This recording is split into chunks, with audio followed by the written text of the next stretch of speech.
Hey guys, this is Isa bringing you game 3 in a best of 5 series between Lutra and Crystal. We have seen the score is 1-1, I should say. We have seen uh, this team from Lutra 2 times now, and I believe this will be the third. Crystal using Alakazam lead just like last game. Um, Being consistent, going with Thunderwave. Uh, Blizzard getting a critical hit, I should say. Seismic toss into. I still believe that paralysis is more helpful than 25% damage in this case. Double edge. Okay, so Lutra has changed his mind. Egg bomb is no longer his move of choice, taking serious recoil damage. That's 13%. Uh, Doubling back and forth. Fishing for wake ups versus Tauros. That's not gonna cut it. Crystal will have to switch out. Probably into Snorlax here. I don't think he keeps a Gengar by his side. Oh, it's a Cloyster. And okay, yeah, Blizzard predicting a Golem or Rhydon, but I doubt that Crystal would make that switch. Blizzard connecting with Water Ice types isn't doing a lot of damage either way. Clamp wouldn't do a lot of damage either. And the Paranoia, I believe it to be, causes the Crystal to switch out after one initial miss. Paralyzing the opposing Chansey. Well, we all know the advantages and disadvantages of that. It's gonna be impossible to freeze something for Crystal now, but I'm not sure if that's his plan. Even though he carries a Cloyster, I believe that's more for clamping. And looking at what Lutra has against him, Cloyster looks to be very effective in this game. Everything on the opposing side, bar Tauros, is slower than Cloyster due to the fact that his Starmie is paralyzed. So Clamp plus Clamp will end up in a dead Starmie after a boom. Anyway, not to get too far behind, Alakazam goes back and forth, shows its face, then returns to bait out Chansey. Lapras comes in, critical hit Blizzard, stings like all hell. Body Slam Paralysis is decent though, but I'm dubious if it's a worthwhile trade for Crystal. Critical hit Blizzard onto Chansey. Well, Lutra not really capitalizing, and his team, I believe that to be a weakness. Versus non-paralyzed Chansey, there's very few things that may cause offensive pressure from the side of Lutra.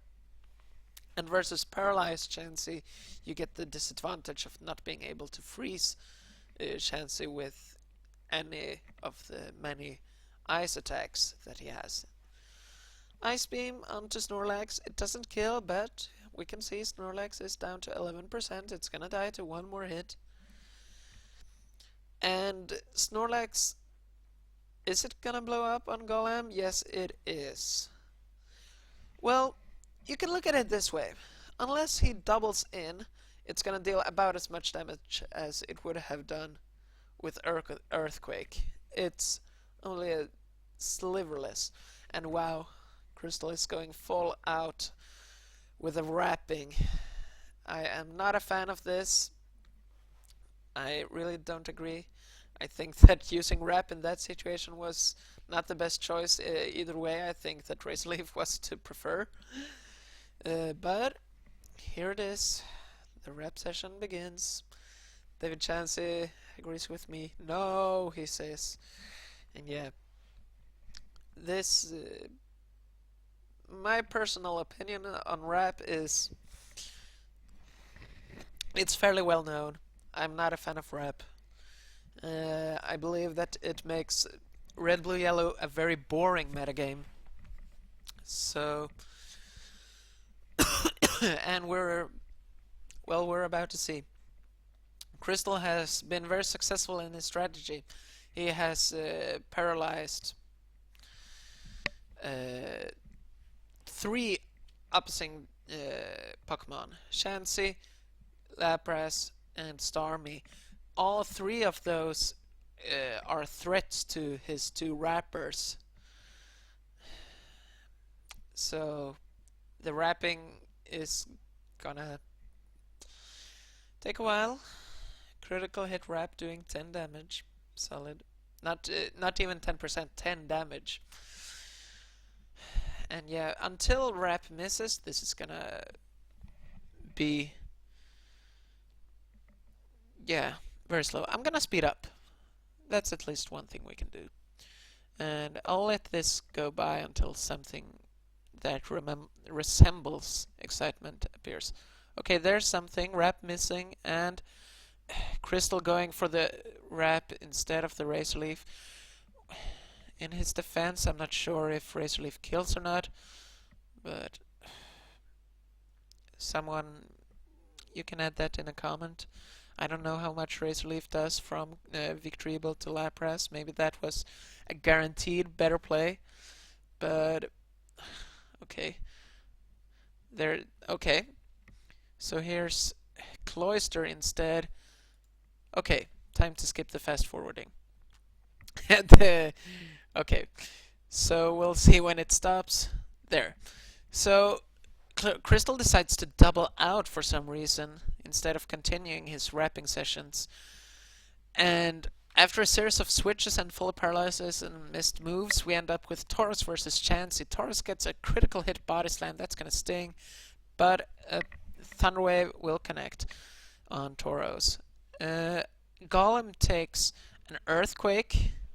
Good prediction from, well, maybe not a prediction, but more like option coverage. Because Earthquake is obviously better versus Golem in 70% of the cases compared to Body Slam. And Chansey would die to both Earthquake and Body Slam. So using Earthquake there was a very good way of punishing Lutra for trying to save his Chansey. And I disagree with trying to save Chansey in this situation. I really don't see the point. And okay, we now know that this battle was played very long ago because Lich is watching the battle. I wish that Lich would return to competitive battling. If you for some reason see this, please drop by. Golem decides to explode.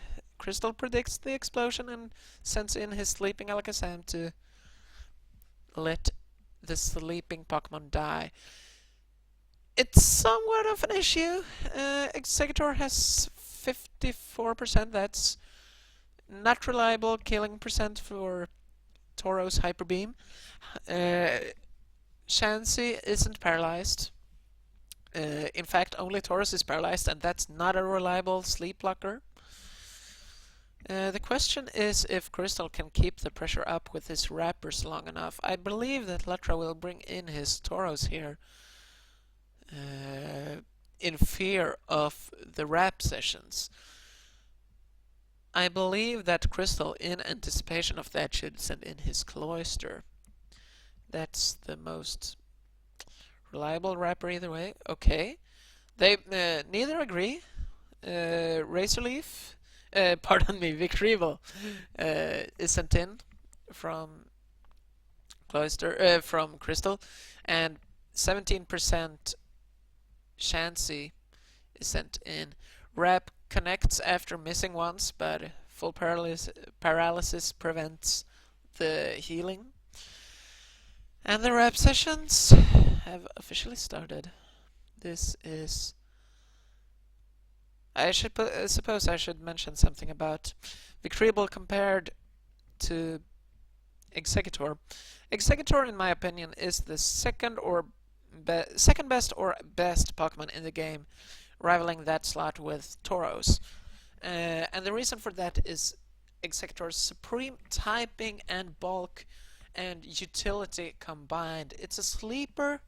It's the most reliable sleeper in the game.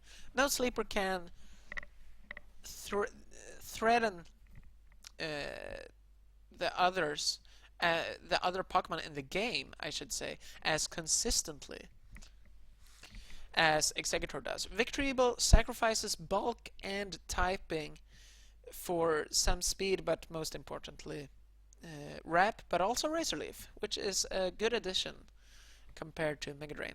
Anyway, Rep misses as Tauros comes in. Body Slam gets a very important paralysis, but Sleep Powder connects with Tauros, and Razor Leaf ensures that it's gonna take a lot of damage. Crystal then makes an A++ prediction, sending in his Cloyster as Lutra sends in his Executor. So the pressure is now onto Lutra, and he goes to Starmie, the proper play, I believe. Soaking up a Blizzard, and let's see if the Clamp is in. I believe it should be. We'll see if it happens. And the Victreebel Paralysis is very important, even though it still outspeeds Paralyzed Lapras, Paralyzed Chansey. It's far from as reliable when paralyzed as it was previously. I don't see why Crystal is making this switch. That must have been some advanced, I don't know what. But Thunderbolt connects with Victreebel. Obviously, Thunderbolt isn't gonna do a lot. Let's see if... No, it's just a Blizzard. I don't know what he was expecting. That was honestly quite stupid from Crystal's part, and I believe that that really threw the game away from his side. Executor can come in, threaten a sleep, or dish out some decent damage to Tauros. And the Cloyster on its own is not reliable enough with a 75% accurate Clamp versus Starmie versus Lapras. That's not gonna cut it. I believe that, yeah, Crystal had a Chansey. There was no reason to sacrifice his Victreebel like that. I really disagree. I really do. Okay, now there's some weird things going on here as well. Lutra is sending in his sleeping Tauros in order to prevent massive damage from Chansey, and instead of finishing the Tauros off, Crystal decides to switch in his Cloyster, allowing for Tauros to potentially wake up. He's fortunate that it doesn't happen, but oh no, that's not... I don't agree with that. But Tauros does not wake up. Clamp connects with Starmie on the switch and is freed from the turn after, but the clamping sessions continue. And it's not a 2-turn clamp, it's not a 3-turn clamp, it's a 4-turn clamp. That did 80 damage, and there's a Hyper Beam. That's a slight surprise, not too big of a surprise, I should say. But it is a Hyper Beam, and that secures the KO onto Starmie, bringing us into a 3-4 situation. And Chansey here must use Thunderbolt to prevent Chansey from coming in. The question here is, this is very important, do you actually want your Chansey to finish off the Lapras here, or do you go into Tauros here? Because now, okay, so Lapras dies. That's all fine and dandy. We're 3-3, but here comes the Executor, gets to sleep Chansey, and this is now, well, okay, it's a prime opportunity to heal up in my head, but this works as well. Just chipping away at Chansey, and it's a sleeping Chansey, 10% health. I don't know.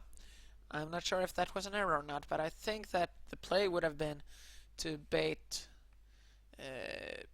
Sleep Powder onto Cloyster.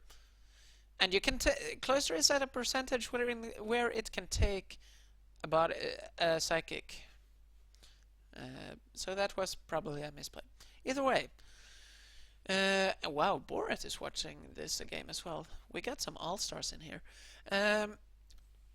Toro's okay, Lutra lets the momentum go away from him. I don't agree with that. Trying to heal up with Shansi, and he is successful, that should be noted.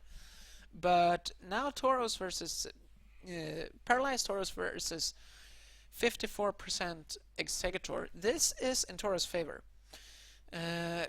Body Slam plus Body Slam should be... It doesn't always KO, but most usually it does. Body Slam plus Blizzard, guaranteed. Hyper Beam from this percent, not guaranteed. If Desperation, then it might work. Body Slam, okay.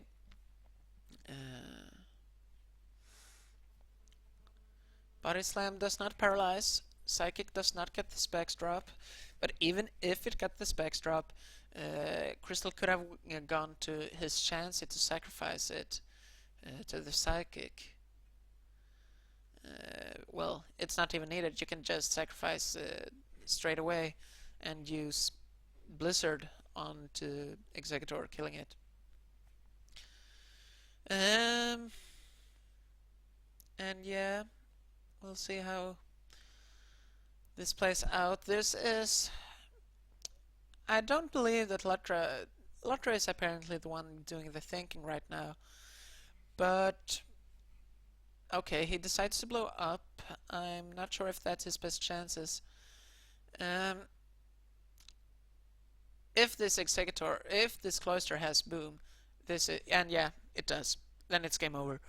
And I think it was very reasonable to believe that Cloister carried Explosion as well. So I believe that was an error on his part. I believe that the best way to go about that was to hope for a critical hit or a full paralysis and use Psychic once more.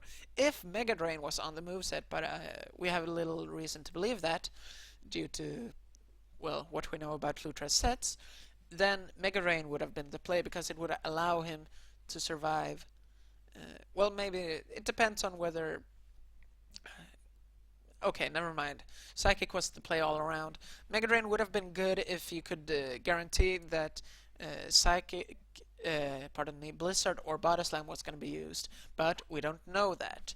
Hyper Beam is just as good in this situation as Blizzard is, because Hyper Beam would KO the Shansi as well.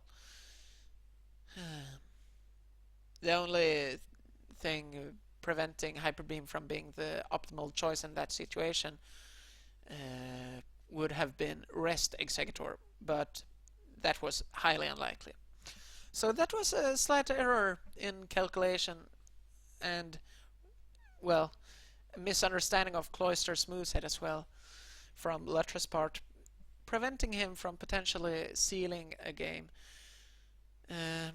It would still be very difficult to win due to Cloister being alive, but his chances would have improved.